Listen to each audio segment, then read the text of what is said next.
Om Namo Bhagavate Vasudevaya.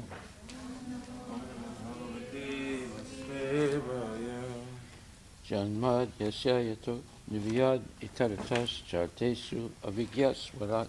Janmad Yasya Itaratas Chartesu Avigyaswarat. Tene Brahma Hridaya Adikavaye Muyanti Yatsurayaha. Tene Brahma Hridaya Adikavaye Muyanti Yasuraya. Tejo Varimadam Yata Vinimaya Yachachi Sargomisha. Tejo Varimridan Jata Vinimajo Jatra Trisagomrisha. Damna Svena Sada Nirastakuhakam Satyam Param Dhimahi. Damna Svena Sada Nirastakuhakam Satyam Param Dhimahi. O my Lord, Shri Krishna, son of Vasudeva. O my Lord, Shri Krishna, son of Vasudeva. O all-pervading personality of Godhead. O all-pervading personality of I offer Godhead. my respectful obeisances unto you. I offer my respectful obeisances unto you. I meditate upon Lord Shri Krishna because he is the absolute truth. I meditate upon Lord Shri Krishna because he is the absolute truth And the primeval cause of all causes. and the primeval cause of all causes. Of the creation, sustenance, and destruction of the manifested universes. Of the creation, sustenance, and destruction to manifested universes. He is directly and indirectly conscious of all manifestations. He is directly and indirectly conscious of all manifestations. And he's independent because there's no other cause beyond him. And he is independent because there's no other cause beyond him. It is he only who first imparted the Vedic knowledge unto the heart of Brahmaji. It is she only who first imparted the Vedic knowledge unto the heart of Brahmaji. The original living being. The original living being. By him, even the great sages and demigods are placed into illusion. By him, even the great sages and demigods are placed into illusion. As one is bewildered by the illusory representations As one is bewildered by the illusory representation of water seen on fire or land seen on water. of water seen by fire, or land seen by water. Only because of him do the material universes, Only because of him do the material universe, temporarily manifested by the reactions of the three modes of nature, temporarily manifested by the reaction of the three modes of nature, appear factual although they are unreal. appear factual, although they are. I therefore meditate upon him, Lord Shri Krishna, I therefore meditate upon him, Lord Shri who Krishna, is eternally existent in the transcendental abode, who is eternally existent in his transcendental abode, which is forever free from the illusory representations in the material world. which is forever free from the illusory representation of the material world. I meditate upon him, for he is the absolute truth. I meditate upon him, for he is the absolute truth. Dharma projita kaitravocha Dharma pujita kaitavutra, paramo nirmatsaranam satam paramo nirmasaranam satam, vedyam vastavam atra vastu Vedyam vastavam astra vastu, shivadam tapa trayon mulanam Shivadam taputrayam, Srimad Bhagvate Mahamuni Krite Srimad Bhagavate Mahamuni Kim Vaparir Ishwaraha Kim va paririshvara, Sadyo Hridi Avarudyate Tra Sadyurudya varudya ditra, Kriti Bihi Sususabhistakshana. Pritibhi shushu shuvishtatyana, Completely rejecting all religious activities which are materially motivated. completely rejecting all religious activities which are material motivated. This Bhagavata Purana propounds the highest truth, This Bhagavad Purana propounds the highest truth, which is understandable by those devotees who are fully pure in heart. which is understandable by those devotees who are fully pure in The heart. highest truth is reality distinguished from illusion for the welfare of all.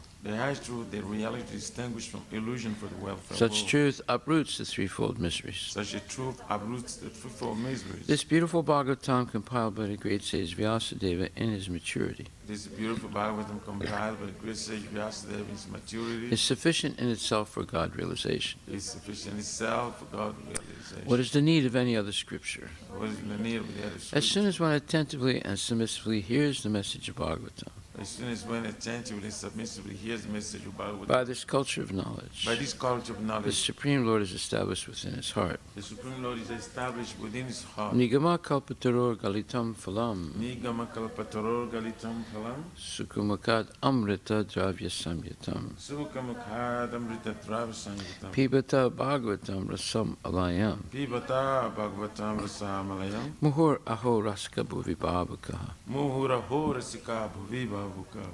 O expert and thoughtful men, relish Srimad Bhagvatam, O expert and thoughtful men, relish Srimad Bhagvatam, the mature fruit of the desired tree of Vedic literatures. the mature fruit of the desired tree of the Vedic It Lord. emanated from the lips of Sri Sukadeva Goswami. It emanated from the lips of Shishukadeva Goswami. Therefore, this fruit has become even more tasteful. Therefore, this fruit has become even more Although tasteful. its nectarian juice was already relishable for all, Although its nectarian juice was already relishable for all, including liberated souls. including liberated souls. Shinvatam Swakata Krishna, Shimbatam Swakata Krishna, Punya Shravana Kirtana, Punya Shravana Kirtana, Hridyantak Stohi Abhadrani, Yantastu Hiya Bhadrani, Vidunoti Suhitsatam. Vidunati Surim Satam. To hear about Krishna from Vedic literatures, To hear about Krishna from Vedic or literature, to hear from him directly through the Bhagavad Gita, or to hear from me directly from Bhagavad Gita, is itself righteous activity. it is self-righteous activity. And for one who hears about Krishna, And for one who hears about Krishna, Lord Krishna is dwelling in everyone's heart, Lord Krishna is dwelling within everyone's acts as a best wishing friend, and purifies the devotee who constantly engages in hearing of him. acts as the best wishing friend and purifies the devotees who constantly engage in hearing. Nasta presu bhadresu Nasta prayeshu abhadreshu nityam bhagavata sevaya nityam bhagavata sevaya bhagavati uttamasloke bhagavati uttama sloke bhaktir bhavati naistaki. bhakti bhavati naistiki. In this way, a devotee naturally develops his dormant transcendental knowledge. In this way, the devotee naturally develops dormant transcendental As knowledge. he hears more about Krishna from the Bhagavatam As he hears more about Krishna from the Bhagavatam and from the and devotees, from the devotees, he becomes fixed in the devotional service of the Lord. he becomes fixed in the devotional service of the Lord. Tadarajastamo bhavo Tada rajastamo bhava kamalobhadayaschaye kamalobhadayascha cheta etayaranavidam cheta itarana vidam stitvam sattve prasidati. stitam sarve prasidati. By development of devotional service, By development of devotional service, one becomes freed from the modes of passion and ignorance, one becomes free from the modes of passion and ignorance, and thus material lust and avarice are diminished. and thus material lust and avarice are diminished. Evam prasana manaso Evam prasanna manas bhagavat bhakti yogataha bhagavad bhakti yogata bhagavat tattva vijnanam bhagavad tattva jnanam mukta sangasya jayate. mukta sangasya jayate. When these impurities are wiped away, When these impurities are wiped the away, candidate remains steady in his position of pure goodness, the candidate remains steady in the position of purity, becomes enlivened by devotional service, becomes enlivened by devotional service, and understands the science of God perfectly. and understands the sense of God. Vidyate hridaya grantis Vidaya granti chidyante sarvasamsaya chidyante sarvasamshaya siyante chasya karmani chidyante chasya kamani drista evatmanishware. drusti evatmanishvari. Thus, Bhakti Yoga severs the heart not of material affection, Thus the Bhakti Yoga serves the heart not of material affection, and enables one to come at once to the stage of a samsayam samagram, and enables one to come at once to the stage of assumption of samadhi, understanding of the supreme absolute truth personality of Godhead. understanding the supreme absolute true personality of God. Therefore, only by hearing from Krishna or from his devotee in Krishna consciousness Therefore, only by hearing from Krishna or from his devotee in Krishna consciousness can one understand the science of Krishna. can one understand the science of Krishna. Srimad Bhagvatam, Canto 2, Chapter 1. Not quite sure. I think we're on number 4. Anybody know? Okay. I think we did 1, 2, 3. Dehapatya kalachadisu Deyapatya kalatradishu atmasanyesu asatsvapi admashani sasatapi te sampramato nidhanam desham pramato nidhanam pasyan apina pasyati. pasyanapi na prasati. Translation. Persons devoid of Atma Tattva do not inquire into the problems of life, being too attached to the fallible soldiers like the body, children, and wife. Although sufficiently experienced, they still do not see their inevitable destruction. Purport by His Divine Grace, A.C. Bhaktivedanta Swami Srila Prabhupada. This material world is called the world of death.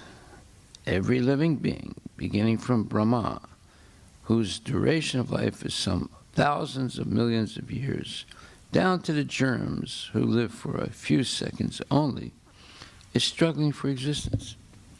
Therefore, this life is a sort of fight with material nature, which imposes its death upon all. In the human form of life, a living being is compared enough to come to is competent enough to come to an understanding of this great struggle for existence. But being too attached to family members, society, country, etc., he wants to win over the invincible material nature by the aid of bodily strength, children, wife, relatives, etc. Although he is sufficiently experienced in the matter by dint of past experience and previous examples of his deceased predecessors, he does not see that the so-called fighting soldiers, like the children, relatives, society members, and countrymen, are all fallible in the great struggle. One should examine the fact that his father or his father's father has already died, and that he himself is therefore also sure to die, and similarly, his children, who are the would-be fathers of their children, will also die in due course. No one will survive in this struggle with material nature. The history of human society definitely proves it. Yet the foolish people still suggest that in the future they'll be able to live perpetually with the help of material science.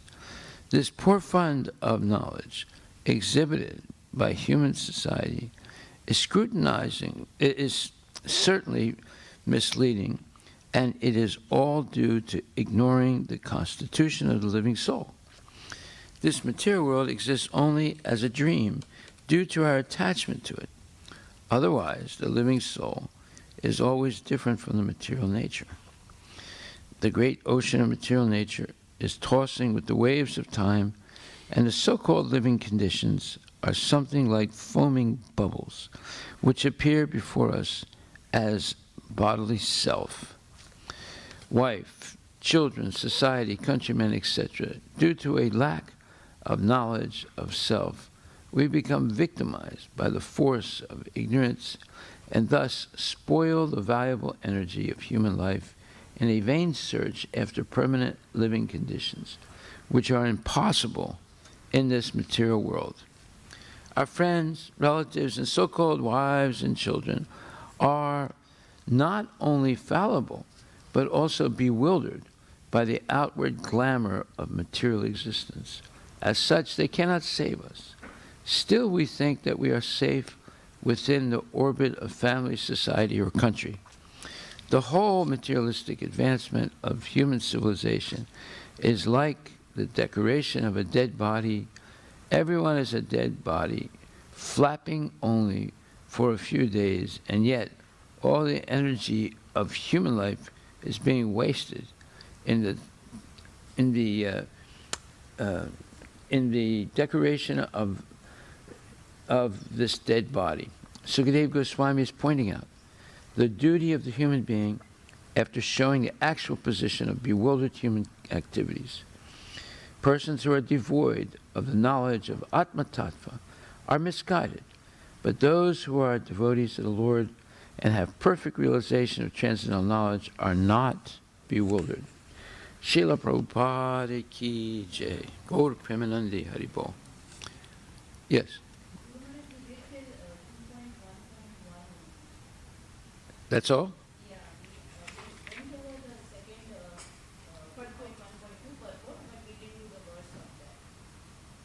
Okay. Okay, well, then, so we'll do text 3.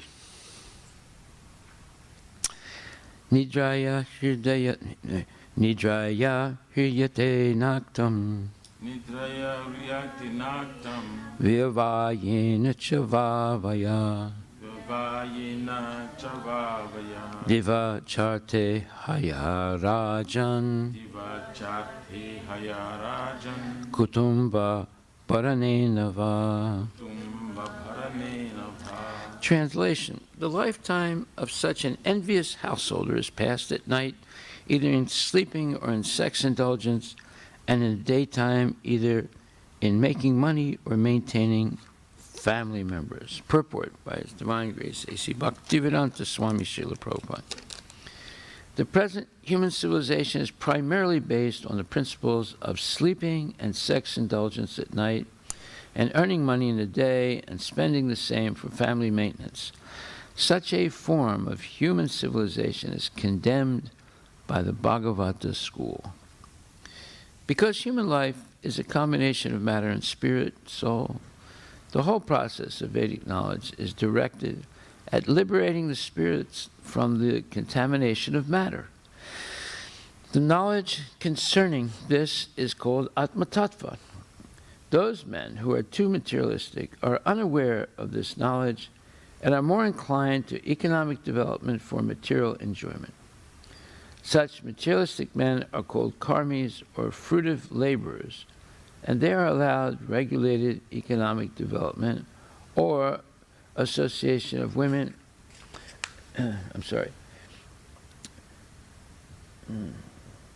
Those men who are too materialistic are unaware of this knowledge and are more inclined to economic development for material enjoyment. Such materialistic men are called karmis or fruitive laborers, and they are allowed regulated economic development or association of women for sex indulgence. Those who are above the karmis, that is, the jnanis, yogis, and devotees, are strictly prohibited from sex indulgence. The karmis are more or less devoid of Atma Tattva knowledge, and as such, their life is spent without spiritual profit. The human life is not meant for hard labor for economic development, nor is it meant for sex indulgence like that of the cats and dogs. It is specially meant for making a solution to the problems of material life and the miseries thereof. So the karmis waste their valuable human life by sleeping and sex indulgence at night, and by laboring hard in the daytime to accumulate wealth. And after doing so, they try to improve the standard of materialistic life. The materialistic way of life is described herein in a nutshell, and how foolishly men waste the boon of human life is described as follows. Srila Prabhupada Ki Jai. So here we see in many different places Prabhupada is trying to explain the purpose of Vedic knowledge. What is the purpose of Vedic knowledge? He says it's directed to liberating the spirit soul from the contamination of matter. So the whole process of how we've become contaminated by the material nature is analyzed in the Bhagavad Gita and the Srimad Bhagvatam, with many, many different examples given, such as the whole history of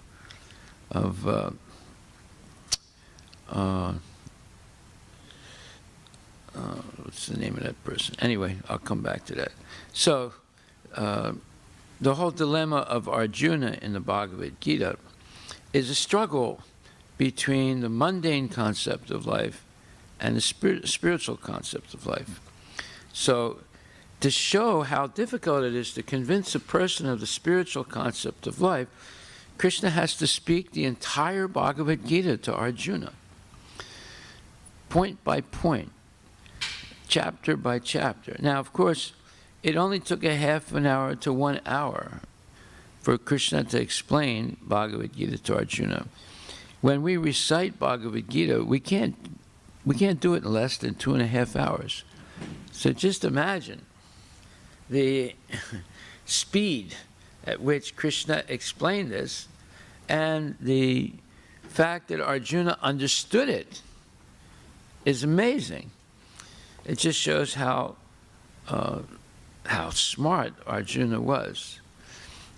And they're in a very stressful position. It's in the middle of a battlefield right before it's going to begin.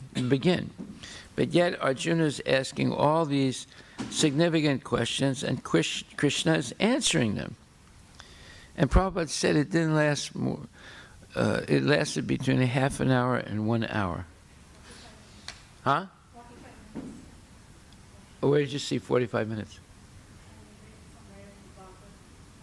Okay. I also heard that, yeah, 45 minutes.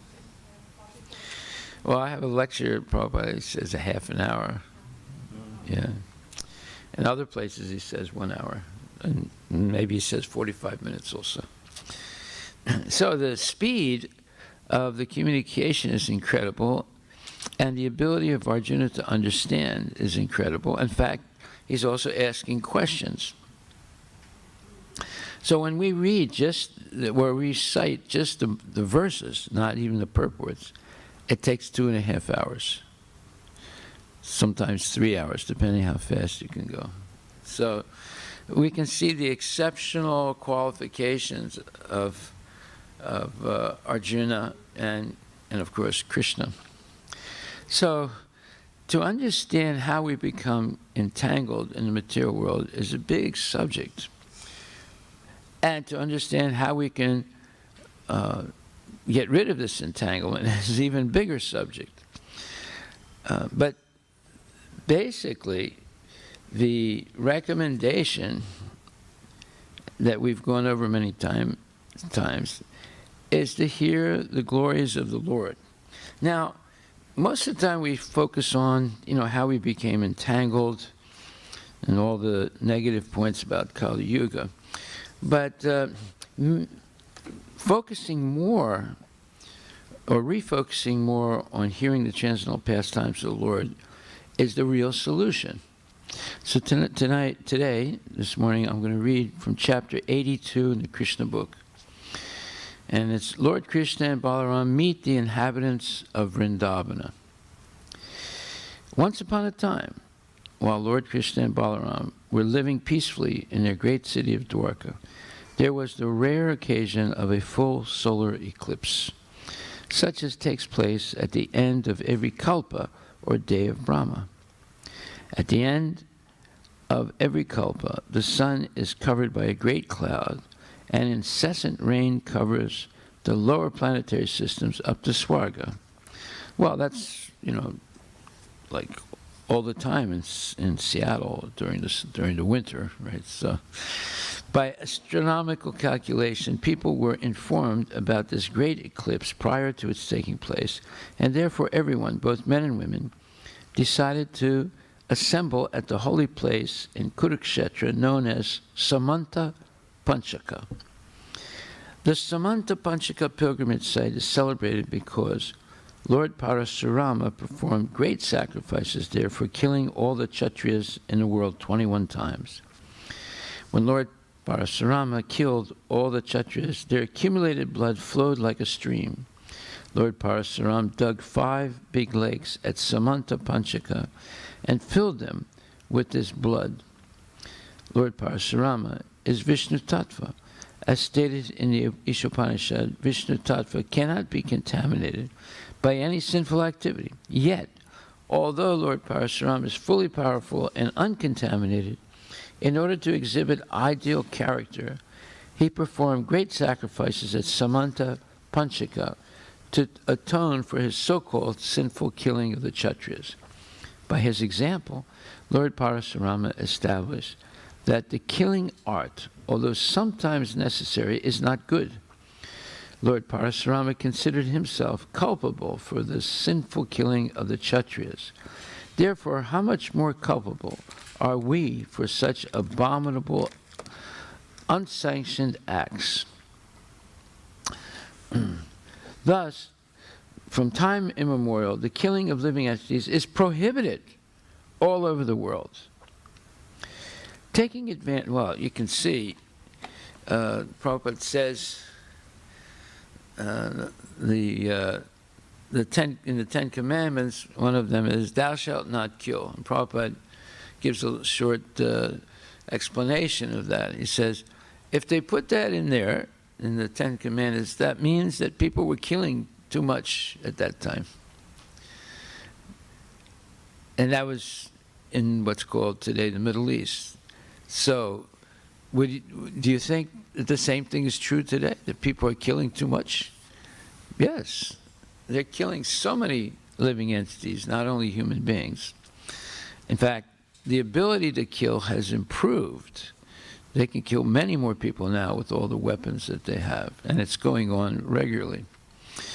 Taking advantage of the occasion of the solar eclipse, all important persons from all parts of Bharatvarsha visited the holy place of pilgrimage. Some of the important personalities are mentioned as follows. Among the elderly persons were Akrura, Vasudeva, and Ugrasena. And amongst the younger generation were Gada, Pradumna, Samba, and many other members of the Yadu dynasty who had come there with a view to atone for sinful activities accrued in the course of discharging their respective duties. Because almost all the members of the Yadu dynasty went to Kurukshetra, some important personalities like Aniruddha, the son of Pradumna, and Kritavarma, the commander-in-chief of the Yadu dynasty, along with Suchandra, Sukha, Sharana, and Sarana, remained at Dwarka to protect the city. So even 5,000 years ago, there was necessity of having Kshatriyas, and there was the need to protect holy city like Dwarka, and where there were so many women and children and a large population.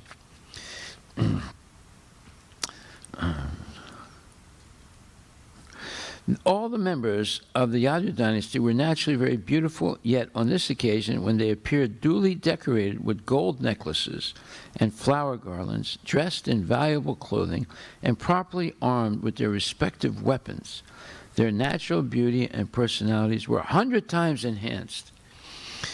The members of the Yadu dynasty came to Kurukshetra in their gorgeously decorated chariots, which resembled the airplanes of the demigods, and which were pulled by big horses that moved like the waves of the ocean. Some Yadus rode on sturdy, stalwart elephants that moved like the clouds in the sky. Their wives were carried on beautiful palanquins by beautiful men whose features resembled those of the Vidyadharas. The entire assembly looked as beautiful as an assembly of the demigods of heaven. After arriving at Kurukshetra, the members of the Yadu dynasty took their baths ceremoniously with self-control as enjoined in the Shastras, and they observed fasting for the whole period of the eclipse in order to nullify the reactions of their sinful activities. Since it is a Vedic custom to give in charity as much as possible during the hours of the eclipse, the members of the Yadu dynasty distributed many hundreds of cows in charity to the Brahmanas. All those cows were fully decorated with nice dress and ornaments. The special feature of these cows was that they had golden ankle bells and flower garlands on their necks. After the eclipse, all the members of the Yadu dynasty again took their baths in the lakes created by Lord Parashurama. Then they sumptuously fed the Brahmanas with first-class cooked food, all prepared in butter. According to the Vedic system, there are two classes of food. One is called raw food, and the other is called cooked food. Raw food does not indicate raw vegetables and raw grains, but food boiled in water, whereas cooked food is made in ghee. Chapatis, dal, rice, and ordinary vegetables are called raw foods, as are fruits and salads. But puris, kachoris, samosas, sweet balls, and so on are called cooked foods. All the Brahmanas invited on that occasion by the members of the Yadu dynasty were fed sumptuously with cooked food. The ceremonial functions performed by the members of the Yadu dynasty externally resembled the ritualistic ceremonies performed by the karmis. When a karmi performs some ritualistic ceremony, performed by the ritualistic ceremony, his ambition is sense gratification. Good position, good wife, good house, good children, or good wealth. But the ambition of the members of the Yadu dynasty was different. Their ambition was to offer Krishna perpetual devotion with faith. All the members of the Yadu dynasty were great devotees. As such, after many births of accumulated pious activities, they were given the chance to associate with Lord Krishna. In going to take their baths in the place of pilgrimage at Kurukshetra, in observing the regulative principles during the solar eclipse, or in feeding the brahmanas, in all their activities they simply thought of devotion to Krishna. Their ideal worshipable Lord was Krishna and no one else. After the brahmanas are fed, it is the custom for the host, with their permission, to accept prasadam. Thus, with the permission of the brahmanas, all the members of the Yadu dynasty took lunch. Then they selected resting places underneath big shady trees, and when they had taken sufficient rest, they prepared to receive visitors, among whom were relatives and friends, as well as many subordinate kings and rulers. There were rulers of Matsya province, Usinara province, Koshala province, Vidarbha province, Kuru province, Sanjay province, Kamboja province, Kekaya province, Madras province, Kunti province, Anarta province, Kerala province, and many other countries and provinces. Some of the rulers began to oppose parties, and some were friends. But above all, the visitors from Vrindavana were the most important. The residents of Vrindavana, headed by Nanda Maharaja, had been living in great anxiety because of separation from Krishna and Balarama. Taking advantage of the solar eclipse, they all came to see their life and soul, Krishna and Balaram. The inhabitants of Vrindavan were well-wishers and intimate friends of the Yadu dynasty. This meeting of the two parties, after long separation, was a very touching incident. All the Yadus and the residents of Vrindavan felt such great pleasure in meeting and talking together that it was a unique scene. Meeting after long separation, they were all jubilant, their hearts throbbed, and their faces appeared like freshly bloomed lotus flowers. Drops of tears fell from their eyes, the hair on their bodies stood on end, and because of their extreme ecstasy, they were temporarily speechless. In other words, they dove into the ocean of happiness. While the men were meeting in that way, the women also met one another in the same manner. They embraced one another in great friendship, smiling very mildly, and looked at one another with much affection. When they were embracing one another in their arms, the saffron and curcuma spread on their breasts was exchanged from one person to another, and they all felt heavenly ecstasy. Due to such heart-to-heart embracing, torrents of tears glided down their cheeks. The juniors were offering obeisances to the elders, and the elders were offering obeisances, were offering their blessings to the juniors. And the elders were offering their blessings to the juniors. Thus they welcomed one another and asked after one another's welfare. Ultimately, however, all their talk was only of Krishna. All the neighbors and relatives were connected with Lord Krishna's pastimes in this world, and as such, Krishna was the center of all their activities. Whatever activities they performed, social, political, religious, or conventional, were transcendental. The real elevation of human life rests on knowledge and renunciation. As stated in the first canto of Srimad Bhagvatam, devotional service rendered to Krishna automatically produces perfect knowledge and renunciation. The family members of the Yadu dynasty and the cowherds of Vrindavana had their minds fixed on Krishna. That is a symptom of perfect knowledge. And because their minds were always engaged in Krishna, they were automatically freed from all material activities. This stage of life is called Yukta Vairagya, as enunciated by Srila Rupa Goswami. Knowledge and renunciation, therefore, do not mean dry speculation and dry speculation and renunciation of activities. Rather, one must start speaking and acting only in relationship with Krishna. That's what Yukta Vairagya means, speaking and acting only in relationship with Krishna.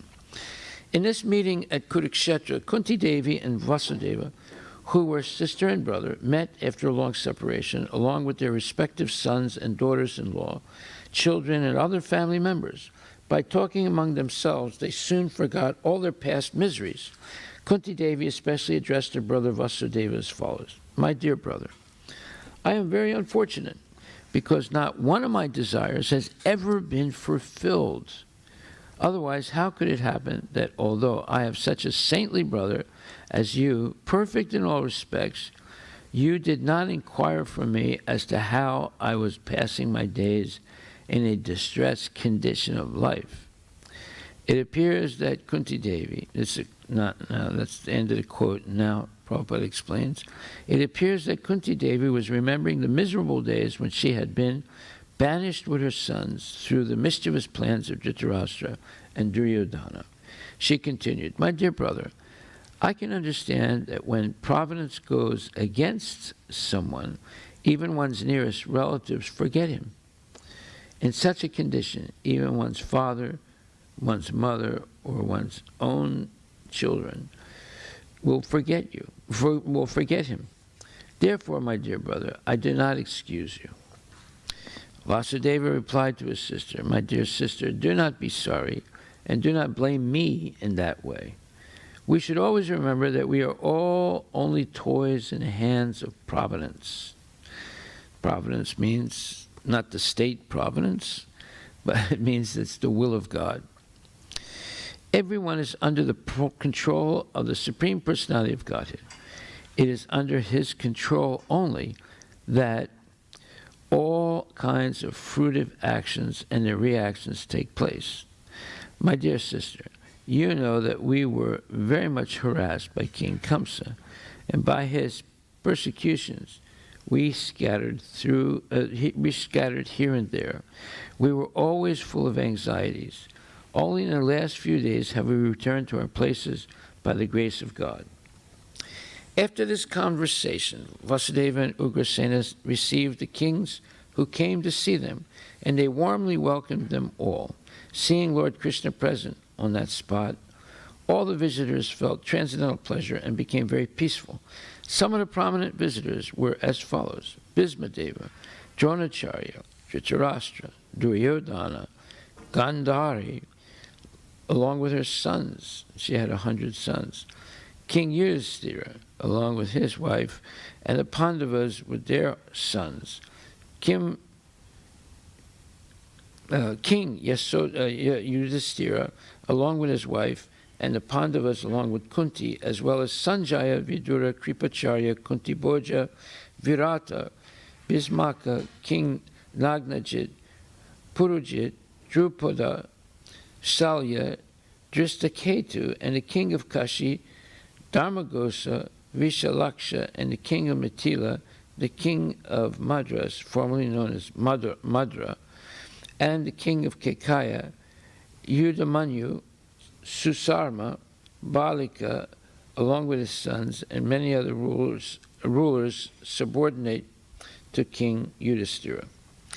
When the visitors saw Lord Krishna with his thousands of queens, they were fully satisfied at the sight of such beauty and transcendental opulence. All who were there personally visited Lord Balarama and Krishna, and being properly welcomed by them, they began to glorify the members of the Yadu dynasty, especially Krishna and Balarama.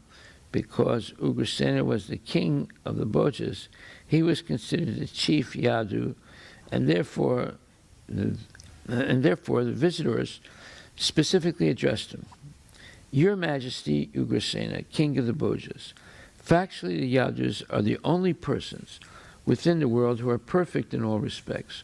All glories unto you. All glories unto you. The specific condition of your perfection is that you always see Lord Krishna, who was sought by many mystic yogis undergoing severe austerities and penances for great numbers of years, all of you are in direct touch with Lord Krishna at every moment. All the Vedic hymns glorify the Supreme Personality of Godhead, Krishna. The Ganges water is considered sanctified because of its being the water used to wash the lotus feet of Lord Krishna. The Vedic scriptures are nothing but the injunctions of Lord Krishna. The purpose of the study of all the Vedas is to know Krishna. Therefore, the words of Krishna and the message of his pastimes are always purifying. By the influence of time and circumstances, all the opulences of this world were almost completely wiped out. But since Krishna has appeared on this planet, all auspicious features have again appeared due to the touch of his lotus feet. Because of his presence, all the ambitions and desires are gradually being fulfilled. Your Majesty, King of the Bhojas, you are related with the Yadu dynasty by matrimonial relationship and by blood relationship also. As a result, you are constantly associating with Lord Krishna, and you have no difficulty in seeing him or touching him at any time.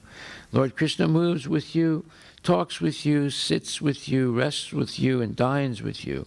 The Yadus appear to be always engaged in worldly affairs, which are considered to be the royal road to hell. But due to the presence of Lord Krishna, the original personality of Godhead in the Vishnu category, who is omniscient, omnipresent, and omnipotent, all of you are factually relieved from all material contamination and are situated in the transcendental loving position of liberation and Brahman existence.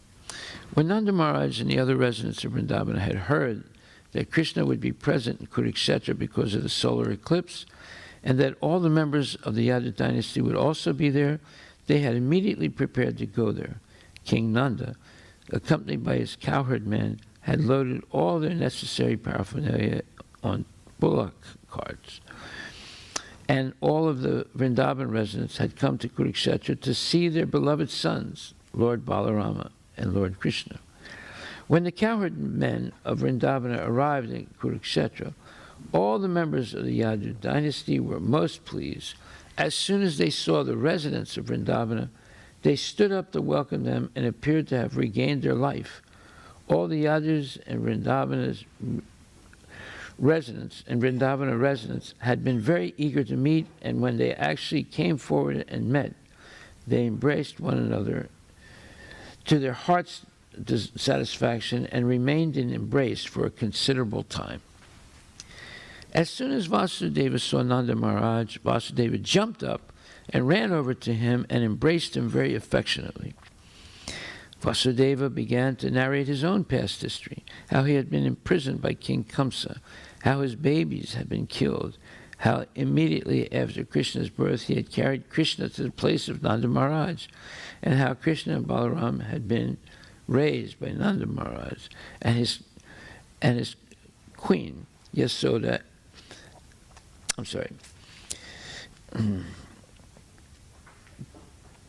After Krishna's birth, he had carried Krishna to the place of Nanda Maharaj, and how Krishna and Balaram had been raised by Nanda Maharaj and his queen, Yasoda, as their own children. Similarly, Lord Balaram and Krishna also embraced King Nanda and Mother Yasoda, and then they offered their respect unto their lotus feet by bowing down. Because of their feeling affection for Nanda and Yasoda, Lord Krishna and Balaram became choked up, and for a few seconds they could not speak. The most fortunate King Nanda and Mother Yasoda placed their sons on their laps and began to embrace them to their full satisfaction. Because of separation from Krishna and Balarama, King Nanda and Yasoda had been merged in great distress for a very long time. Now, after meeting them and embracing them, all their sufferings were mitigated. After this, Krishna's mother, Devaki, and Balarama's mother, Rohini, both embraced Mother Yasoda. They said, "Dear Queen Yasoda Devi, you and Nanda Maharaj have been great friends to us, and when we remember you, we are immediately overwhelmed by the thought of your friendly activities. We are so indebted to you that even if we were to return your benediction by giving you the opulence of the King of Heaven, it would not be enough to repay you for your friendly behavior. We shall never forget your kindly behavior toward us. When Krishna and Balarama were born, before they even saw their real father and mother, they were entrusted to your care, and you raised them as your own children, fostering them as birds take care of their offspring in the nest. You have nicely fed, nourished, and loved them, and have performed many auspicious religious ceremonies for their benefit. Actually, they are not our sons. They belong to you. Nanda Maharaj and you are the real father and mother of Krishna and Balaram. As long as they are under your care, they had not even a pinch of difficulty under your protection. They were completely out of the way of all kinds of fear. This most affectionate care which you have taken for them is completely befitting your elevated position. The most noble personalities do not discriminate between their own sons and the sons of others, and there cannot be any personalities more noble than Nanda Maharaj and you.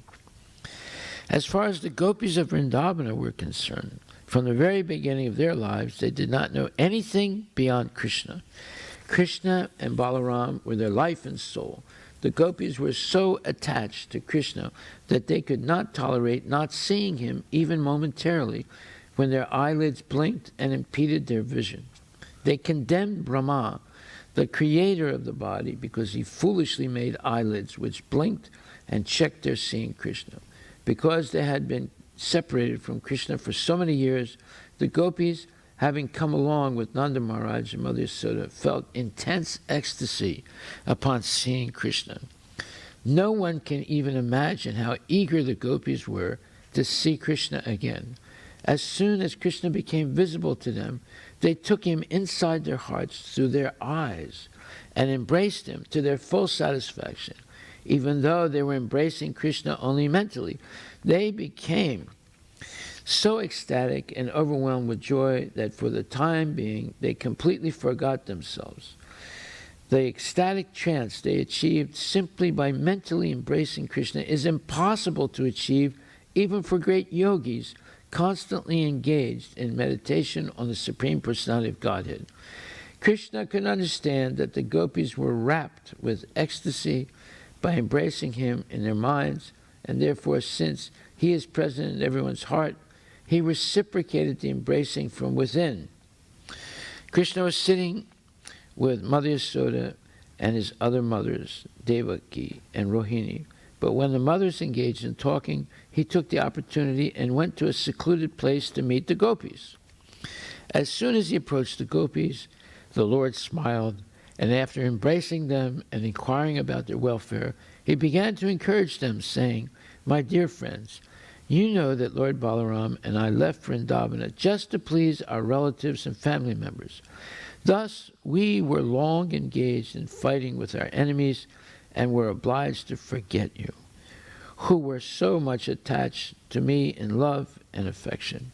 I can understand that I have been ungrateful to you, but still I know that you are faithful to me. May I inquire if you have been thinking of us, although we had to leave you behind?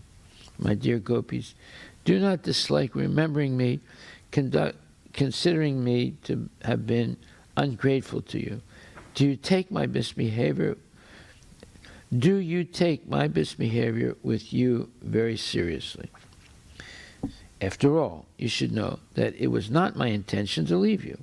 Our separation was ordained by Providence, who after all is the supreme controller and does as he desires." Well, he's talking about himself, but he's talking in the third person.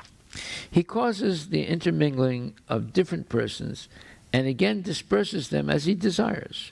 Sometimes we see that a strong wind will mingle together clouds, atomic particles of dust, or broken pieces of cotton, and after the strong wind subsides, all the cloud particles of dust and pieces of cotton are again separated, scattered in different places. Similarly, the Supreme Lord is the creator of everything. The objects we see are different manifestations of his energy, By his supreme will, we are sometimes united and sometimes separated. We can therefore conclude that ultimately we are absolutely dependent on his will. Fortunately, you have developed loving affection for me, which is the only way to achieve the transcendental position of association with me. Any living entity who develops such unalloyed devotion for me certainly at the end goes back home, back to Godhead. In other words, unalloyed devotional service and affection for me are the cause of supreme liberation. My dear Gopi friends, you may know from me that it is my energies only which are acting everywhere. Take, for example, an earthen pot. It is nothing but a combination of earth, water, air, fire, and sky. It is always of the same physical composition, whether it is beginning, during its existence, or after its annihilation. When it is created, the earthen pot is made of earth, water, fire, air, and sky. While it remains, it is the same in composition. And when it is broken and annihilated, no different ingredients are conserved in different parts of the material energy. While it remains, it is the same in composition, and when it is broken and annihilated, its different ingredients are conserved in different parts of the material energy. Similarly, at the creation of this cosmic manifestation, during its maintenance and after its dissolution, everything is but a different manifestation of my energy. And because the energy is not separate from me, it is to be concluded that I am existing in everything. In the same way, the body of a living being is nothing but a composition of the 5 elements, and the living entity embodied in the material condition is also part and parcel of me. The living entity is imprisoned in the material condition on account of his false conception of himself as the supreme enjoyer. This false ego of the living entity is the cause of his imprisonment in material existence. As the supreme absolute truth, I am transcendental to the living entity as well as to his material embodiment. The two energies, material and spiritual, both act under my supreme control. My dear gopis, I request that instead of being afflicted, you try to accept everything with philosophical attitude. Then you will understand that you are always with me and that there is no cause of lamentation in our being separated from one another. This important instruction by Lord Krishna to the gopis can be utilized by all devotees engaged in Krishna consciousness. The whole philosophy is considered on the basis of inconceivable simultaneous oneness and difference. In the Bhagavad Gita, the Lord says that he is present everywhere in his impersonal feature. Everything exists in him, but still he is not personally present everywhere. The cosmic manifestation is nothing but a display of Krishna's energy, and because the energy is not different from the energetic, nothing is different from him. When this absolute consciousness, Krishna consciousness, is absent, we are separated from Krishna. But fortunately, if this Krishna consciousness person, but fortunately, if this Krishna consciousness is present, then we are not separated from Krishna. The process of devotional service is the revival of Krishna consciousness. And if the devotee is fortunate enough to understand that the material energy is not separate from Krishna, then he can utilize the material energy and its products in the service of the Lord. But in the absence of Krishna consciousness, the forgetful living entity, although part and parcel of Krishna, falsely puts himself in the position of enjoyer of the material world, and being thus implicated in material entanglement, is forced by the material energy to continue his material existence. This is confirmed in the Bhagavad Gita. Although a living entity is forced to act by the material nature, he falsely thinks that he is the all in all and the supreme enjoyer. If the devotee knows perfectly that the Archa Vigraha, or deity form of Lord Krishna in the temple, is exactly the same Satchitananda Vigraha as Krishna himself, then his service to the temple deity becomes direct service to the Supreme Personality of Godhead. Similarly, the temple itself. the temple paraphernalia, and the food offered to the deity are all not separate from Krishna. One has to follow the rules and regulations prescribed by the acharyas, and thus, under superior guidance, Krishna realization is fully possible even in this material existence. The gopis, having been instructed by Krishna in this philosophy of simultaneous oneness and difference, remained always in Krishna consciousness and thus became liberated from all material contamination. The consciousness of the living entity who falsely presents himself as the enjoyer of the material world is called jiva kosha, which means imprisonment by the false ego. Not only the gopis, but anyone who follows these instructions of Krishna is immediately freed from the jiva kosha, imprisonment. A person in full Krishna consciousness is always liberated from false egotism. He utilizes everything for Krishna's service and is not at any time separated from Krishna. The gopis therefore prayed to Krishna, "Dear Krishna, from your navel emanated the original lotus flower, which is the birth site of Brahma, the creator. No one can estimate your glories or your opulence, which therefore remains always a mystery even to the highest thoughtful men, the masters of all, even to the highest thoughtful men, the masters of all yogic power. However, the conditioned soul, fallen in the dark well of this material existence, can very easily take shelter of your lotus feet. Thus, his deliverance is guaranteed." The gopis continued, "Dear Krishna, we are always busy in our family affairs.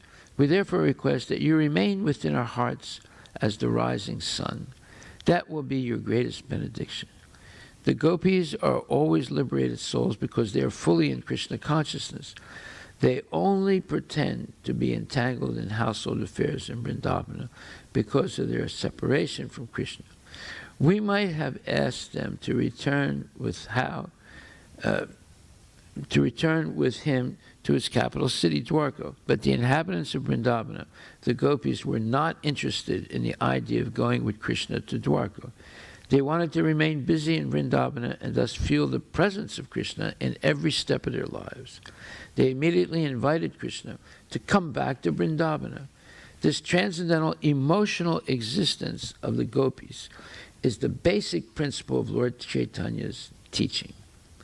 The Rath Yatra festival observed by Lord Chaitanya is the emotional process of taking Krishna back to Vrindavana. Srimati Radharani refused to go with Krishna to Dwarka to enjoy his company in the atmosphere of royal opulence, for she wanted to enjoy his company in the original Vrindavana atmosphere. Lord Krishna, being profoundly attached to the gopis, never goes away from Vrindavana, and the gopis and other residents of Vrindavana remain fully satisfied in Krishna consciousness. Thus ends the Bhaktivedanta purport of the 82nd chapter of Krishna. Lord Krishna and Lord Balarama meet the inhabitants of Vrindavana. Srila Prabhupada Ki Jai. So it says here, this is the takeaway from this, the transcendental emotional existence of the gopis is the basic principle of Lord Chaitanya's teaching. So this is the homework for tomorrow. You can read Chaitanya Charitamrita chapter, Adi Lila chapter 4, where it explains in depth the transcendental emotional existence of the gopis. Haribol. Does anybody do their homework? Yes, go ahead. Come, let Mataji come. Yeah.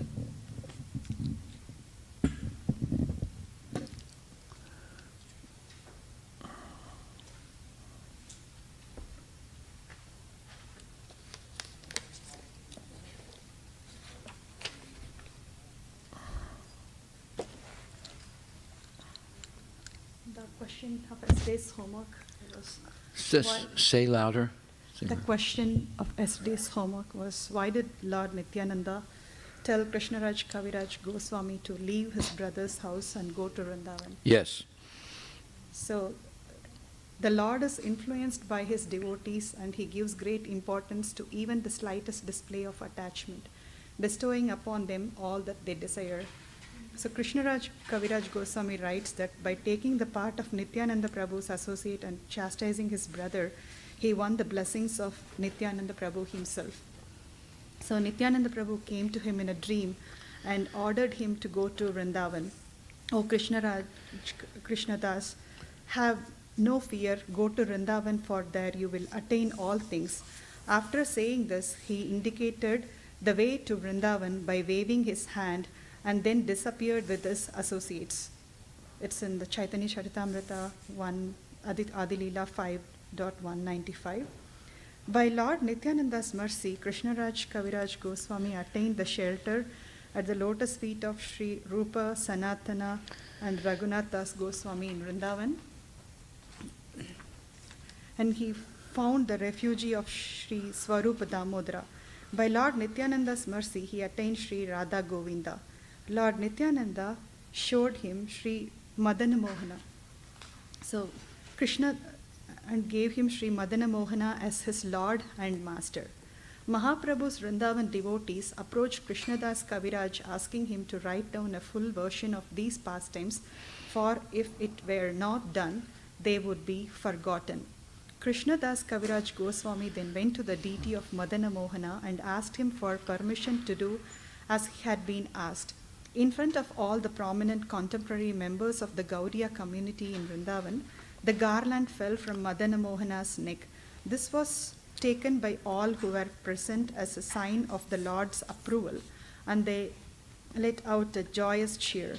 Joyfully taking the garland as a symbol of the deity's wishes, Krishnaraj Kaviraj Goswami began to write his biography of the Lord. Thus he has written in great humility the Caitanya Charitamrita as the instructions by Lord Nityananda and guided by Lord Nityananda. So this was the mission of, the instruction of Lord Nityananda, so that he can go to Vrindavan and under the guidance of all the Goswamis, he can write the Caitanya Charitamrita so that we can read about the pastimes. Very good. Very good. Did you write anything different? Okay.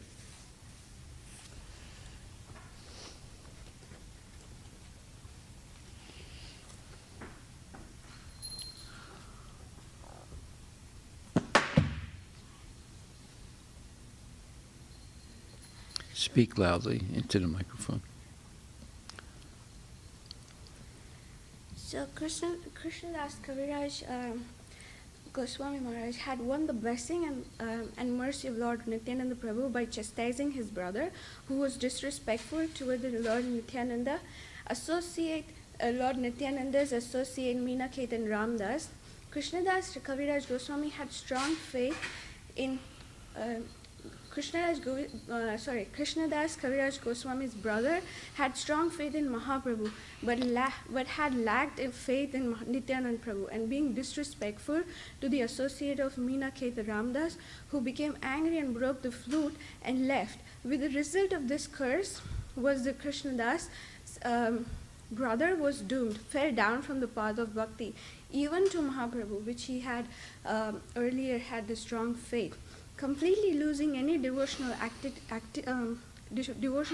whatsoever, Krishnadas Kaviraj Goswami, upon chastising his brother, however, took the side of Nityananda Prabhu's associate Meena Ketan Ramdas and had rebuked his brother. By doing so, he won the blessings of Lord Nityananda with good qualities.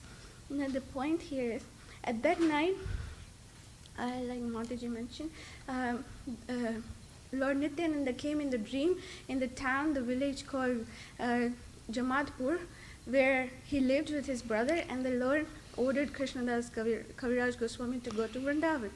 In the dream, he saw such opulence of Lord Nityananda Swarupa. His wonderful form, qualities, and pastime are all transcendental. He was overwhelmed with transcendental ecstasy, not knowing anything else.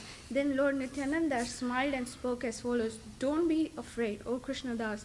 Have no fear, go to Vrindavan, for there you will attain all things," meaning everything that's worth having That is, by the mercy of Lord Nityananda, he attained the shelter in transcendental abode of Vrindavan, shelter of Goswamis, attained Sri Radha and Krishna. After the dream was broken, that very second, he started for Vrindavan. So that much you mentioned? Okay. It is for this reason that Kaviraj Goswami begins each chapter of the Chaitanya Charitamrita with invocation prayers to Mahaprabhu and his associates like Nityanand Prabhu, Advaita Acharya, and concludes each chapter with a prayer for the service to the feet of Rupa and Raghunath Goswami. He thus showed how important it is to avoid any disrespect or offense to the Vaishnavas. Yeah. Yeah, that is the main point, that living in a household that respects Lord Chaitanya but doesn't respect Lord Nityananda, and it's the key verse. You'll see it if you read carefully. It says it's better to be disrespectful to both than to respect one and disrespect another. So, in other words, it's better to be blasphemous to both of them rather than, because then it's clear that they're demons. But to be respectful to one and disrespectful to the other, it's misleading because people see they have Aarti in the house, they're worshiping the deity, they they're giving out prasadam, so it looks like they're bona fide, right? But underneath it all, below the facade, they're actually very vicious because they disrespect Lord Nityananda. So the key was, when you read the verse, if you look carefully at the text, it says it's better to be disrespectful to both than to be respectful to one and disrespectful to the other. You know. But anyway, everything you both said is correct. I mean, he goes there, and Lord Chaitanya's words are validated that you will find everything. So he gets the association of Goswamis, and then he gets the great, benediction to write the biography of Lord Chaitanya. So, Haribol. So you look at that verse up where it says, it's better to disrespect both of them than to respect one and disrespect the other.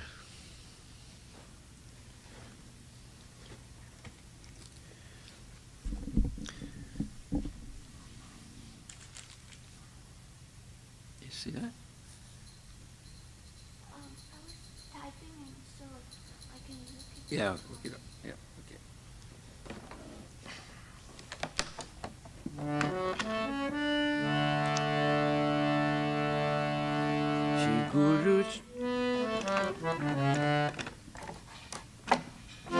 Shri Guru Charana Padma Kevala Bhaksati Sadma Pandamui Savadana Mate Janara Prasade Bhai Eva Vatoriya Jai Krishna Prati Oya Hoite Gurumukha Padma Vaya Chittite Koriya Arana Koriya Mane Asa Shri Guru Charane Rati Ese Utamagate Prasade Bure Sava Asa Shakshudan Dilaje Janme Janme Prabhu Se Divya Gyani De Prakasito Prema Bhakti Jaha Hoite Avidya Vinashta Chate Degaye Janara Charito Shri Guru Karuna Sindhu Adana Jana Kera Jivana Shingaha Prabhu Kora Doya Tehamuri Padachaya Devyaska Sikhi Bhuvana Jaya Prabhupada Jaya Prabhupada Prabhupada Jaya Prabhupada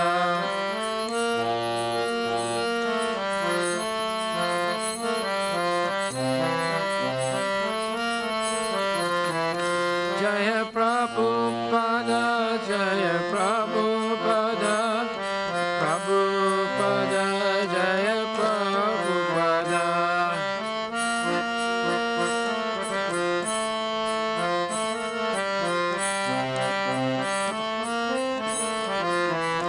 Hare Krishna Krishna Krishna Hare Hare Hare Rama Rama Rama Hare Hare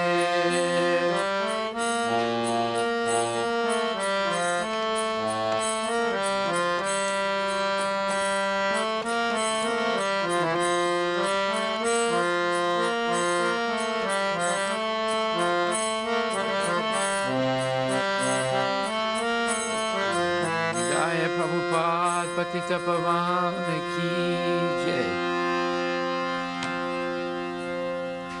Jaya Om Vishnupad Paramahansa Pararaja Kachasta Tadasatara Shishi Shimad His Divine Grace A.C. Bhaktivedanta Goswami Maharaj Srila Prabhupada Ki Jai Anant Koti Vaishnavindi Ki Jai Namacharya Srila Harivilas Thakur Ki Jai Prem se Koho Shri Krishna Chaitanya Prabhu Nityananda Sri Advaita Gadadhar Srivasadi Gaur Bhaktivinoda Ki Jai Shri Radha Krishna Gopinath Samakunda Radha Kunda Giri Govardhan Ki Jai Shri Vrindavan Dham Ki Jai Shri Mayapura Dham Ki Jai Shri Jagannath Puri Dham Ki Jai Tulasi Devi Ki Jai Bhakti Devi Ki Jai Ganga Maya Ki Jai Jamuna Maya Ki Jai Samaveda Bhaktivinoda Ki Jai Nitai Gaur Premanandi.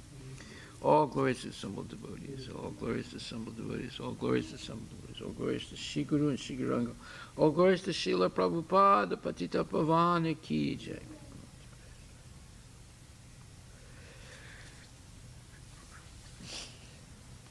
The lotus feet of our spiritual master are the only way by which we can attain the pure devotions.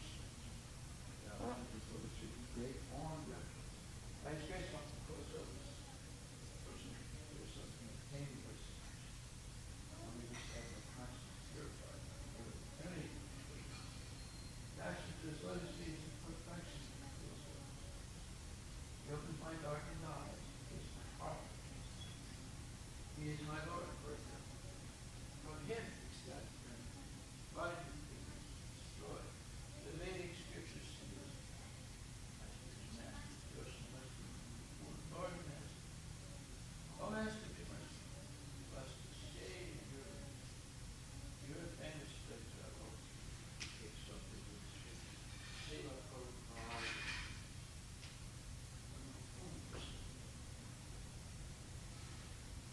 Namaste.